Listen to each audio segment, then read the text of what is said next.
죄도 아니다 라는 주제로 말씀을 여러분들과 나누고 싶습니다. 한번 따라해 보시면 감사하겠습니다. 그것은 진리도 죄도 아니다. 그것은 진리도 죄도 아니다.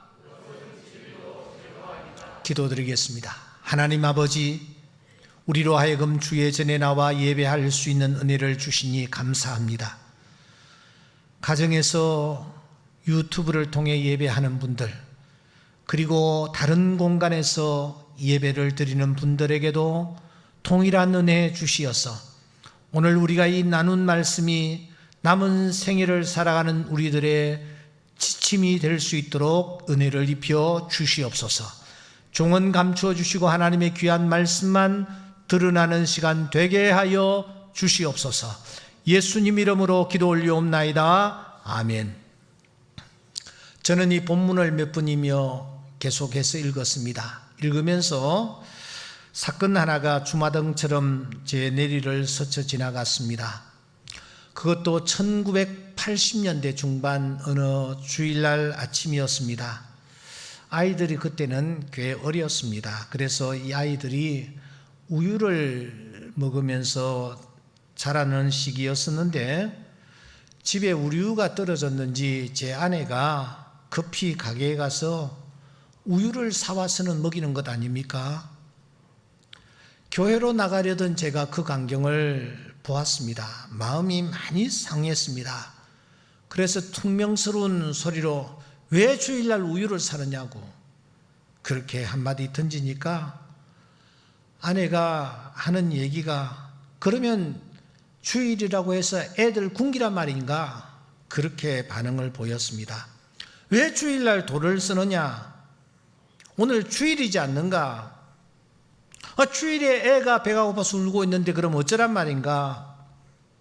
이렇게 다투었는데 여러분, 그 냉전이 상당히 오래 갔습니다.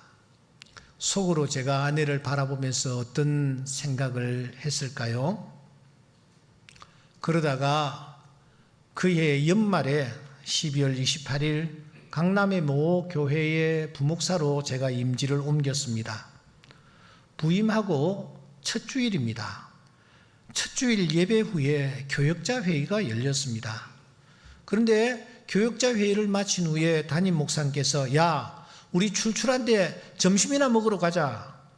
그러면서 앞에 서서는 인근에 있는 설렁탕 집으로 쑥 들어가시는 게 아닙니까? 그러니까 부교역자들이 전부 따라서 들어가는 겁니다. 그 순간 제일 뒤편에 있던 저는 혼자서 고민을 했습니다. 세상의 담임 목사님이 주일날 교역자들을 데리고 이 훤한 대낮에 식당에 들어가 밥을 먹는다? 어려서부터 주일날에는 절대로 돈을 쓰지 않고 또 오히려 금식하는 것을 좋다고 생각했던 제가 그 상황 앞에서 따라 들어갈 것인가 돌아갈 것인가 한참 고민을 하다가 어쩔 수 없이 제가 따라 들어가 같이 설렁탕을 먹었습니다. 그리고 난 뒤에 제가 그 설렁탕을 먹고 난 뒤에 여러분 설사를 했습니다. 난생 처음이었습니다. 그런데 그 교회에 부임하고 보니 그 교회는 주일날 오후 예배나 저녁 예배는 없고 주일날 예배 딱 한 번 드리고 그게 끝이었습니다. 세상에 지금 내가 도대체 어디에 와 있는가? 이 교회는 도대체 어떤 교회란 말인가? 무척 혼란스럽게 그지없었습니다. 여러분에게 묻습니다. 여러분 어떻게 생각합니까? 주일날 아이 우유 사서 먹이는 것 여러분들은 어떻게 생각하세요? 주일날 예배 딱 한 번 드리고 그것이 전부인 양 생각하는 교회는 어떤 교회라고 생각합니까? 더 중요한 것을 여러분들에게 한번 물어보려고 합니다. 여러분 어느 쪽이 믿음이 좋습니까? 제가 믿음이 좋습니까? 제 아내가 믿음이 좋습니까? 설렁탕을 먹고 그래도 죄책감을 느끼면서 설사를 하는 저입니까? 그런 것에는 전혀 얽매이지 않는 담임 목사님이십니까? 주일은 물론 오후나 저녁 예배까지 놓치지 않고 종일토록 주님 앞에 나와 예배 드리는 교회에 출석하는 성도가 믿음이 좋습니까? 아니면 오후 예배는 아예 없는 그런 교회에 출석하는 성도가 믿음이 좋은 성도라고 생각하느냐 하는 겁니다. 제가 던진 이 질문을 우리가 오늘 아침에 우리 마음속에 품고 우리가 오늘 이 로마서 14장을 열어야 되겠습니다. 로마서 12장부터는 어떻게 살아야 하는가, 구원받은 자가 어떻게 살아야 하는가에 대한 논제를 풀어나가고 있습니다. 과연 영적 예배자인가? 이 세대를 분별하고 있는가? 권세자들에게는 바른 태도를 취하고 있는가? 이런 질문을 계속해서 던지고 있었죠. 구원받은 자로서 우리가 벗어야 할 것을 정말 벗었는가? 입어야 할 것을 우리가 입었는가? 혹시 우리가 껴입고 마치 벗은 것처럼 살고 있지는 않는가? 이런 질문들을 풀면서 여기까지 이르렀습니다. 그리고 오늘 중요한 과제 하나를 우리가 만나게 됩니다. 그 과제는 다름이 아닌 먹는 문제와 날에 관한 문제입니다. 사실 이 두 가지 문제는 당시 성도들에게 있어서 뜨거운 감자였습니다. 특별히 로마 교회가 그러했습니다. 왜냐하면 로마 교회는 이 유대인들과 이방인들이 뒤섞여 있었습니다. 겉으로 볼 때는 한 예수를 믿고 있었고 한 믿음을 갖고 있었으며 한 성령으로 세례를 받았습니다. 때문에 이들은 전부 다 주 안에서 하나인 것처럼 보였습니다. 그런데 여러분, 실상은 그렇지를 않았습니다. 한쪽은 정복자가 아닙니까? 한쪽은 식민지 백성입니다. 한쪽은 이방인입니다. 한쪽은 여러분 선민입니다. 한쪽은 홈그라운드입니다. 한쪽은 이민자들이 아닙니까? 그러니까 달라도 너무 다른 구성원들이 지금 한 교회를 이루고 있는 것입니다. 기름과 물격이었습니다. 그냥 쉽게 일제강점기에 저 일본 정복자 일본 중심부인 도쿄에 일본인들과 조선인들이 함께 한 교회에서 신앙생활을 하고 있다고 보면은 틀림이 없습니다. 때문에 겉으로는 아무 일이 없는 것처럼 보였지만 어떤 민감한 문제가 불거지면 서로 간의 이해관계가 크게 충돌했습니다. 바로 이런 자들의 머리 위에 먹는 문제, 그리고 날의 문제가 투하되었습니다. 신앙인으로서 이것을 먹는 것이 과연 옳은 것인가? 신앙인으로서 어느 날 예배를 드리고 어느 날을 중하게 여기는 것이 옳은 것인가? 이런 문제였던 것입니다. 그때 유대인으로서 예수를 믿게 된 크리스찬들은 어떤 입장을 취하고 있었습니까? 이들은 이렇게 생각했습니다. 정한 음식, 부정한 음식을 가려 먹어야 한다. 하나님께서 정해놓지 않으셨던가? 그러므로 우리가 비록 지금 예수를 믿고 있지만 율법에 기록되어 있지 않았는가? 그걸 지켜야 된다. 이런 입장이었습니다. 사실 이 사람들은 말이죠, 어렸을 때부터 율법을 아주 엄격하게 지키면서 성장을 했습니다. 그런데 그 율법에는 먹어야 할 정한 음식과 먹지 말아야 할 여러분 부정한 음식이 엄격히 구분되어 있었습니다. 그래서 어떤 음식을 놓고 이것이 정한 음식인지 그리고 부정한 음식인지를 잘 분별한 후에 정한 음식일 경우에만 그들은 음식을 먹으며 성장했습니다. 이것이 체질화되어 있었기 때문입니다. 때문에 예수를 믿은 이후에도 부정한 음식, 정한 음식을 가려서 먹으며 사는 것이 바로 하나님의 말씀대로 사는 것이며, 그렇게 하는 것이 거룩한 생활이라는 그런 관념에 사로잡혀 있었습니다. 베드로가 여러분 좋은 예가 될 것입니다. 어느 날 베드로에게 환상이 나타났습니다. 큰 보자기였습니다. 그 보자기를 펼쳐보니까 보자기 안에는 네 발 가진 짐승을 위시한 각종 기는 것과 나는 것이 가득했습니다. 모두 다 부정한 것들이었습니다. 그런데 하늘에서 음성이 들렸죠. 야, 베드로야, 일어나 잡아 먹어라. 그때 베드로가 무엇이라고 반응을 보입니까? 주여, 그럴 수 없습니다. 속되고 깨끗하지 아니한 것을 내가 결코 먹지 아니하였나이다. 이 일이 3번이나 반복되었다고 성경은 기록합니다. 베드로가 3번이나 거절했다라는 뜻입니다. 분명히 성령께서 나타나셨고 성령께서 명령하셨습니다. 그런데 베드로는 단호히 거절하는 것입니다. 왜냐고요? 이 베드로가 어렸을 때부터 배웠던 율법의 말씀, 그 말씀 속에 정한 것과 부정한 것이 있는데 너희들은 정한 것을 먹어야 한다라는 이런 말씀이 이 내리에 깊이 각인되어 있었기 때문입니다. 여러분, 베드로가 누구입니까? 제자들 중에 수제자입니다. 오순절 성령 강림의 주인공입니다. 하지만 그는 정한 음식과 부정한 음식을 성령 받은 이후에, 예수 믿은 이후에도 구분짓고 있었습니다.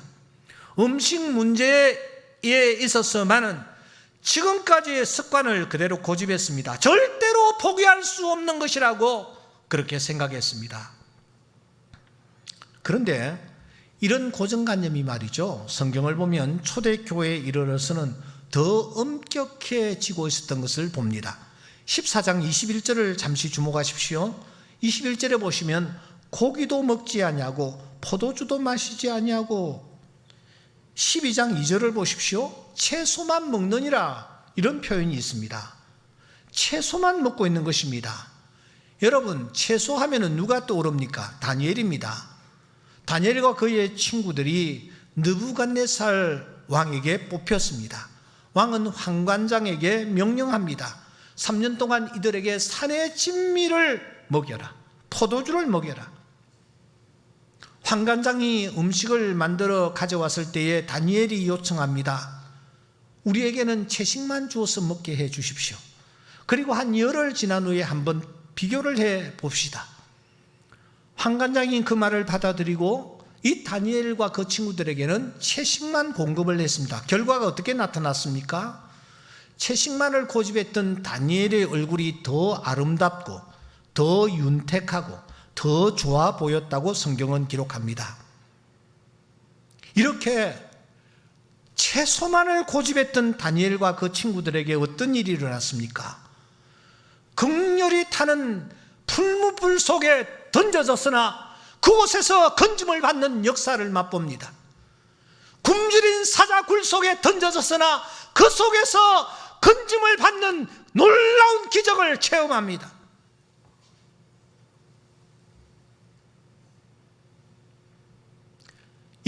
이 역사적 사실을 유태인들은 어렸을 때부터 잘 배워서 알고 있습니다. 아하, 채소만 먹으면 하나님의 특별한 은총을 맛볼 수 있는구나. 그래서 경건한 유대인들은 정한 음식, 부정한 음식을 가리는 정도가 아니라 아예 고기조차 먹지 않고 채소만을 고집했습니다. 그러면서 어떤 생각을 마음속에 품게 되었느냐? 고기를 먹는 것은 죄다 하면서 고기 먹는 자를 정죄하는 지극정까지 이르렀습니다. 심지어 소나 양에서 나오는 우유를 먹는 것도 죄라고 생각했습니다. 그래서 설거지를 할 때에 우유를 담은 접시와 다른 접시가 서로 부딪히는 것을 피하고 세심한 주의를 기울여서 설거지를 했던 것입니다. 그러니까 이 먹는 규범이 더 엄격해졌다는 것을 알 수가 있습니다. 그러니까 비록 예수를 믿고 있지만 정한 것, 부정한 것은 가려야 한다라는 생각, 그 생각이 내리에 박혀 있었던 것입니다. 날에 대해서도 마찬가지입니다. 아시는 대로 유대인들이 긴 세월 동안 안식일을 얼마나 중요하게 생각했습니까? 그야말로 생명을 걸고 지켰습니다. 어렸을 때부터 지켜오던 이 안식일을 쉽게 포기할 수 있었을까요? 탈무드나 미시나에 보면은 거의 전부가 안식일에 관한 법령들입니다. 안식일 날에는 이렇게 해야 된다, 안식일 날에는 저렇게 해야 된다, 안식일 날에는 이렇게 하지 말아야 한다. 그야말로 맞춤옷처럼 이들의 몸에 배어 있었습니다. 이 날은 여러 날과는 다르다고 생각했습니다. 특별한 날이라고 생각했습니다. 그러던 이 사람들이 예수를 믿게 되었습니다. 예수를 믿었지만 안식일을 소중하게 생각하고 지켜오던 지금까지의 습관을 그들은 벗어버리지 못했습니다. 그 흔적을 우리는 성경에서 많이 발견할 수가 있습니다. 여러분, 몇 군데만 제가 소개할게요. 사도행전 13장 14절에 보면은 선교사로 바울과 일행들이 선교를 떠나는데 안식일에 회당에 들어가 앉았습니다. 13장 42절에 보면은 그 사람들이 청하되 다음 안식일에도 말씀을 따라 하더라. 그 다음 안식일에 온 시민이 거의 다 하나님의 말씀을 듣고자 하여 모였다. 16장 13절에 보면은 안식일에 우리가 기도할 곳이 있는가 하여. 그러니까 이 사람들이 어느 날을 중요하게 생각했느냐 하면은 안식일을 중요하게 생각하고 안식일 날 함께 모이는 습관대로 함께 모였다라는 것입니다. 바울이 아덴을 떠나 고린도에 이르렀을 때에도 여러분 아굴라와 브리스길라라는 부부를 만나는데 성경에 보면은 안식일마다 바울이 회당에서 강론하고 유대인과 헬라인을 권면하니라고 했습니다. 이들은 예수를 믿고 난 뒤에도 여러분 안식일을 지켰어요. 안식일에 모였어요. 오늘처럼 주일에 모인 것이 아니라 안식일에 모였어요. 이들이 누굽니까? 예수 믿는 사람들이요, 교회의 지도자들입니다. 복음을 전하는 자들입니다. 그들은 하나님의 뜻을 전하는 자들이요, 성령의 감동하심으로 말씀을 전하는 자들입니다. 그런데 이들은 안식일을 대단히 중요하게 생각하고 있었습니다. 안식일은 7일 중에 한 날이 아니었습니다. 특별한 날이었습니다. 그날을 소중하게 생각했다라는 거예요. 그런데 언제부터 우리 크리스찬들이 안식일 대신에 오늘 이 주일에 모이게 되었는지 그 기원에 대해서는 전혀 알려지지 않고 있습니다. 이건 미스테리 중에 미스테리입니다. 어떤 사람은 사도행전 20장 7절이라든지 고린도전서 16장 2절에 그 흔적이 있다라고 주장을 하지만 안식일에 모인 흔적이 훨씬 더 많습니다.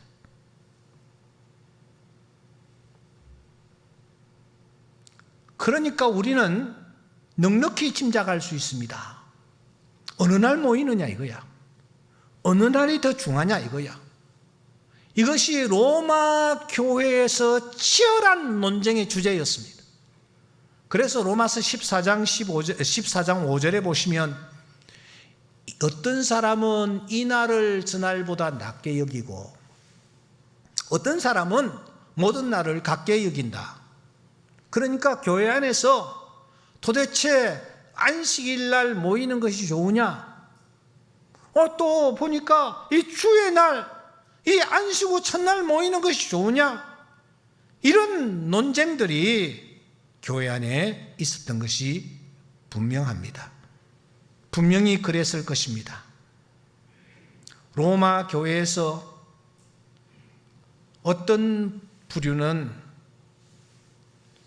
율법이 아닌 믿음으로 우리가 구원을 받았지 않았느냐? 그러므로 우리는 안식일 대신에 주님의 날에 우리가 모이는 것이 더 뜻깊지 않냐? 무슨 얘기냐? 안식일이 얼마나 중요한데 안식일을 포기하다니.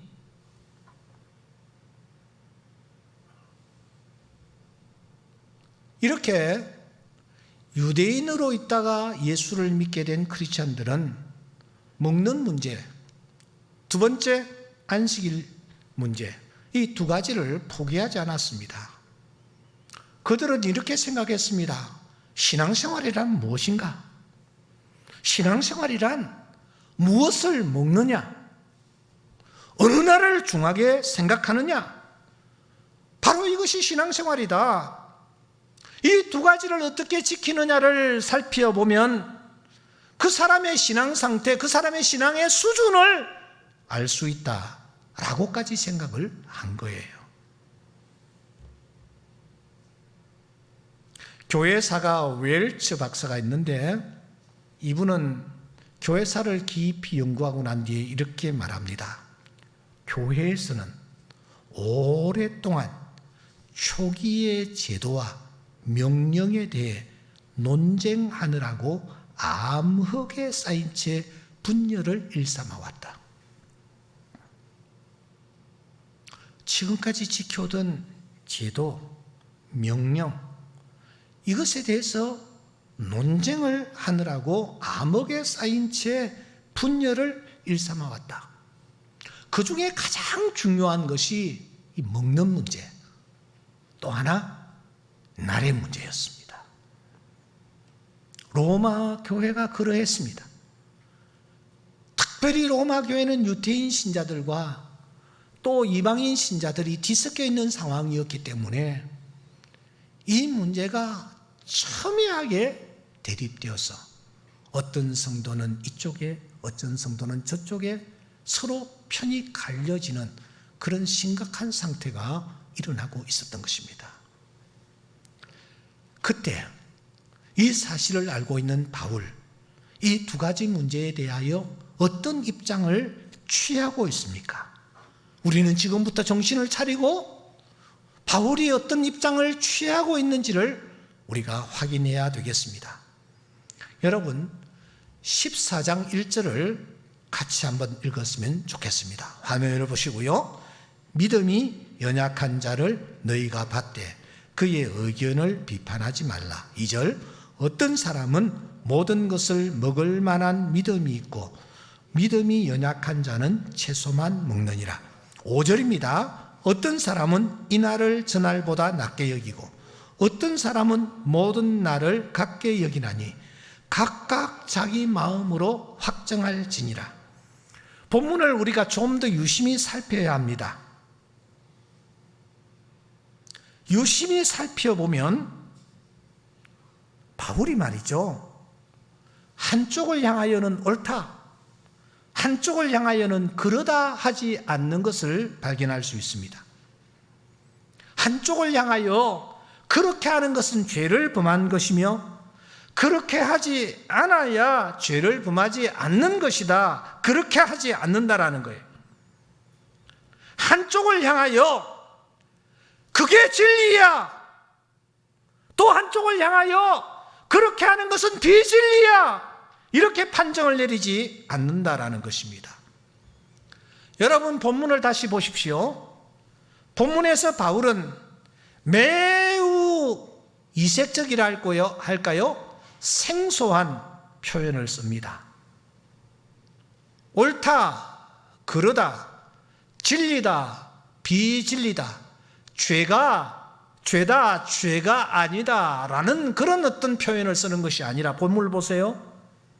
한쪽을 향하여는 믿음이 연약하다, 믿음이 연약하다, 또 한쪽은 믿음이 강하다라고 말하고 있습니다. 양쪽 다 믿음이 있다고 말합니다. 다만 믿음이 강하고 믿음이 약한 차이일 뿐이라는 것입니다.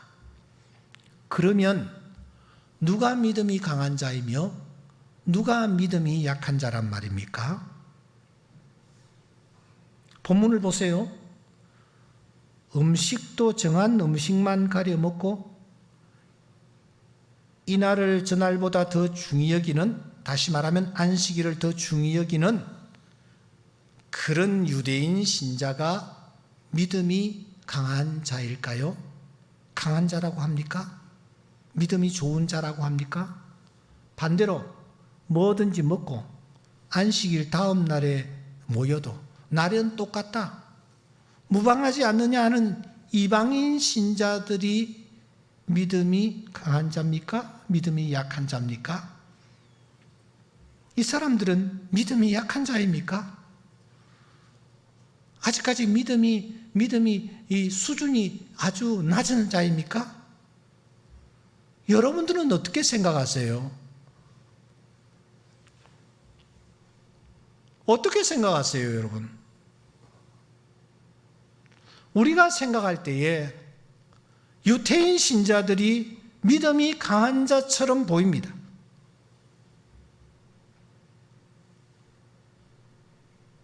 하지만 바울은 무엇이라고 말합니까? 그 반대입니다.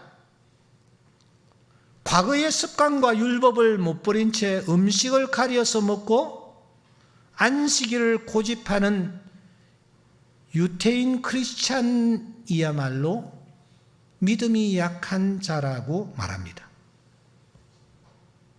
음식이나 혹은 날에 구애받지 않고 하나님을 예배하는 이방인 신자들의 믿음이 오히려 더 강하다라고 말하고 있습니다.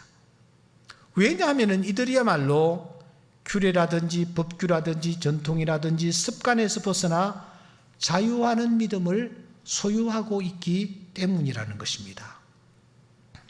여러분, 저를 보세요. 우리가 아는 대로 하나님께서 하라고 하신 것을 하지 않으면 죄가 되죠.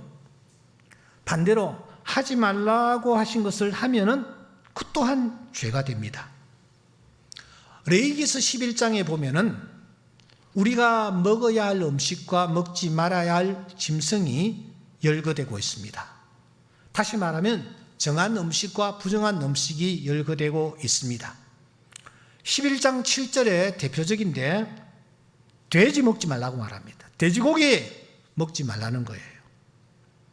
11장 10절에 보면은 지느러미와 비늘이 없는 모든 것, 그러니까 장어 같은 것, 이런 거 먹으면 안 된다라는 거예요. 너무 명명백백합니다. 세중에는 너희가 가정에 이를 것은 독수리와 솔개와 물수리와, 독수리는 그냥 두고요. 그래서 지금도 이 사람들은 구약의 일부를 믿고 있는데 이 사람들은 지금 돼지고기 먹지 않습니다. 코란에도 금하고 있기 때문입니다. 그런데 버젓이 이 성경을 들고 믿고 있는 오늘 우리는 어떤 입장입니까? 저는 어제도 삼겹살을 맛있게 구워서 먹었습니다. 장어는 또 제가 얼마나 좋아하는지 모릅니다. 그런데 전혀 죄책감을 느끼지 않고 있습니다. 도대체 나는 성경을 어떻게 해석을 하고 있습니까? 영해를 하고 있습니까? 돼지는 그러니까 먹어도 된다. 장어는 그렇고 그러니까 먹어도 된다. 이렇게 생각하면서 여러분 먹고 있습니까? 제가 책들을 좀 참고했는데 시원치 않습니다. 매튜 헨리는 그래도 좀 솔직한 것 같아요. 그는 이렇게 말합니다. 아마 부정하다고 금지된 음식의 대부분은 건강상 별로 좋지 않았던 것들이요, 먹기에 부적합한 것들이었다.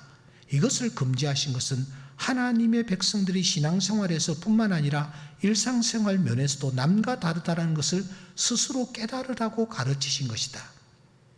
하지만 변명처럼 들립니다. 여러분, 먹기에 부적합합니까? 장어가?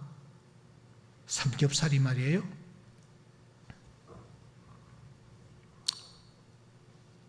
우리가 어떻게 이해를 해야 합니까?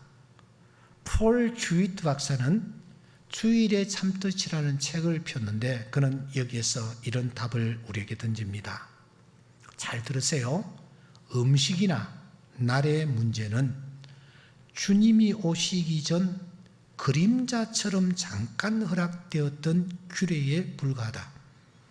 예수 믿는 사람들이 신앙생활뿐만 아니라 일상생활에서도 남다르다라는 것을 보여주기 위함도 아니라고 생각한다. 그렇다면 율법이 아닌 믿음으로 구원받는 새로운 길이 열린 지금에는 붙들고 있을 필요가 없는 낡은 관습은 아닐까? 그러니까 지금 로마 교인들 사이에 불붙고 있는 이 음식 문제, 그리고 나라의 문제는 그게 죄냐, 죄가 아니냐, 옳으냐, 그러냐, 진리냐, 비진리냐의 문제가 아니라는 거예요. 다시 강조합니다. 그것은 진리도 그리고 죄도 아닙니다. 이 문제는 단순히 믿음이 좀 강하냐, 좀 약하냐의 문제일 뿐입니다. 중요한 것은 다 믿음이 있다라는 것입니다. 그 믿음이 좀 좋으냐, 좀 아직까지는 부족하냐, 이 차이뿐이라는 것입니다. 다시 말하면 이 문제는 본질적인 문제가 아니라 비본질적인 문제요, 지엽적인 문제라는 것입니다. 그런데 당시 로마 교회 성도들은 그 문제가 마치 신앙생활의 전부인 양, 잣대인 양 으르렁대면서 사생결단을 하고 있었다라는 것입니다. 적용입니다. 오늘 우리는 어떻습니까? 오늘 우리 또한 사실 진리도 아니고 그렇다고 해서 죄도 아닌 것, 즉 비본질적인 문제를 가지고 다투면서 정죄하는 일은 없습니까? 과거의 전통이나 습관에서 굳어진 것들을 진리인 양 생각하고 그걸 고집하고 있지는 않느냐는 것입니다. 그것을 죄라고 정죄하는 일은 없느냐라는 것입니다. 여러분, 저와 제 아내 중에 누가 진리입니까? 누가 진리입니까? 누가 죄를 지었습니까? 저와 그 담임 목사님 중에 누가 진리입니까? 누가 죄를 지었습니까? 주일 온종일 예배를 드리는 그 사람, 그 성도들과 그 교회와 한 번 예배를 드리는 그 교회, 누가 진리입니까? 누가 죄를 지었습니까? 우리 교회 사우디아라비아와 쿠웨이트에서 5년 동안 파견 근무를 하신 집사님이 한 분 계십니다. 어제 제가 전화를 드렸습니다. 집사님, 그곳에서 주일 어떻게 지켰어요? 그러니까 그분 얘기가, 주일이라뇨, 그곳에는 매주 금요일마다 쉽니다. 그래서 우리는 금요일날 모여서 하나님 앞에 간절히 예배를 드렸습니다. 열사의 나라에서 가족들을 그리워하며 고국을 그리워하며 눈물로 드리는 그 예배를 하나님께서 내려다보시면서 저놈들은 주일날 지키지 않고 안식일날 지키지 않고 왜 하필은 금요일날 예배를 드리느냐 라고 하시면서 그들이 드리는 예배를 여러분 외면하셨겠습니까? 사랑하는 여러분, 우리가 이곳에서 함께 믿음 생활하고 있지만 각각 다 다릅니다. 어떤 환경, 어떤 교파, 어떤 교회에서 자랐으며 신앙생활을 했느냐에 따라 생각과 견해가 다를 수 있습니다. 일반적으로 보수적이며 외골수적인 사람들은 믿음이 독실하다라는 평을 듣습니다. 그러나 이런 경우 대개 보면 성경 진리보다는 자기의 견해, 입장과 오랜 간섭 덕에 얽매여 있는 경우가 거의 전부입니다. 이런 자들은 자신의 잣대를 가지고 다른 사람들을 계속해서 지속적으로 비판하는 경우가 많습니다. 하지만 성경은 이런 사람을 가리켜서 믿음이 약한 자라고 진단한다라는 사실을 잊지 마셔야 합니다. 그렇다고 해서 여기 믿음이 약한 크리스천들이 구원을 받지 못한다거나 그들이 그리스도를 신뢰하지 않는다라고 말하는 것은 아닙니다. 사실 믿음이 약한 자들이야말로 그리스도를 기쁘시게 하는데 가장 부지런하고 그리고 열의가 있을 수가 있습니다. 그런데 그들을 향하여 믿음이 약하다고 하는 것은 아직도 그들에게 남아있는 율법주의적인 열심 때문입니다. 그들은 복음의 진정한 뜻을 온전히 깨닫지 못한 것입니다. 우리가 진정 은혜로만 구원받는다는 사실을 믿는다면 우리가 하나님께 잘 보이기 위해 규정이나 규범들을 꼭 지켜야 한다라고 느낄 필요가 없기 때문입니다. 이 부분을 레온 모리스 박사는 이렇게 부연 설명을 합니다. 바울은 그리스도를 믿지 않는 사람들을 두고 믿음이 약하다고 하지 않는다. 오히려 믿음으로 구원받는다는 진리에 내포되어 있는 행위의 참된 의미를 이해하지 못하고 있는 사람들이다. 믿음으로 의롭다함을 받는다는 의미를 깨닫는 데 있어서 고기와 포도주 그리고 특정한 날들에 대한 질문은 아무런 관련이 없다라는 것을 이해하지 못하는 사람이다. 이제 말씀을 정리하려고 합니다. 그렇다면은 진정으로 믿음이 약한 성도는 도대체 누구냐 하는 것입니다. 과연 누구일까요? 여러분, 믿음이 약한 성도는 음식을 가려서 먹어야 된다라고 생각하는 사람입니까? 믿음이 약한 성도는 이날보다 전날을 더 중히 여기는 사람이란 말입니까? 아닙니다. 정말 믿음이 약한 성도는 누구입니까? 바울은 정말 믿음이 약한 성도가 누구인지 오늘 본문 행간에 숨겨놓고 있습니다. 지금까지 제 설교가 귀에 들어오지 않는다 할지라도 지금부터 여러분 한번 마음을 모으시며 성경을 살피시기 바랍니다. 그리고 이 행간 속에 믿음이 약한 성도를 하나님께서 숨겨놓고 계시는데 그 사람이 도대체 누구인지를 우리가 찾아야 될 것 같습니다. 다시 한번 강조합니다. 믿음이 약한 성도는 우리는 조금 전에 이 먹는 문제 때문에 신경을 쓰고 어떤 것을 먹어야 되느냐 정한 음식을 찾아 먹는 사람이 믿음이 약한 성도라고 했으며 이날을 저날보다 더 중하게 여기는 바로 그 사람들이 믿음이 약한 성도라고 우리가 정리를 했습니다. 그런데 그 사람들보다 더 믿음이 약한 자들이 있습니다. 누구입니까? 우리 14장 3절을 같이 읽도록 하겠습니다. 시작. 먹는 자는 먹지 않는 자를 업신여기지 말고 먹지 않는 자는 먹는 자를 비판하지 말라. 이는 하나님이 그를 받으셨습니다. 4절입니다. 남의 하인을 비판하는 너는 누구냐? 그가 서 있는 것이나 넘어지는 것이 자기 주인에게 있음에 그가 세움을 받으리니 이는 그를 세우시는 권능이 주께 있습니다. 10절입니다. 내가 어찌하여 내 형제를 비판하느냐? 어찌하여 내 형제를 업신여기느냐? 우리가 다 하나님의 심판대 앞에 서리라. 12절. 이러므로 우리 각 사람이 자기 일을 하나님께 짓고 하리라. 믿음이 약한 성도가 누구라고 말하고 있습니까? 믿음이 약한 성도는 남의 믿음을 놓고 비판하는 사람입니다. 진리도 아닌 것을 가지고 죄가 되지도 않는 문제를 가지고 비판하는 사람입니다. 자신이 가지고 있는 잣대를 가지고 재단을 하는 사람입니다. 너무 쉽게 이러쿵저러쿵 하는 사람입니다. 너무 쉽게 입을 여는 사람입니다. 이 사람을 향하여 믿음이 약한 성도라고 말하고 있습니다. 남을 비판하는 너는 도대체 누구냐라고 하십니다. 그가 서 있는 것이나 넘어지는 것이 자기 주인의 손에 있지 않느냐라고 호통을 치십니다. 왜 형제를 업신여기느냐?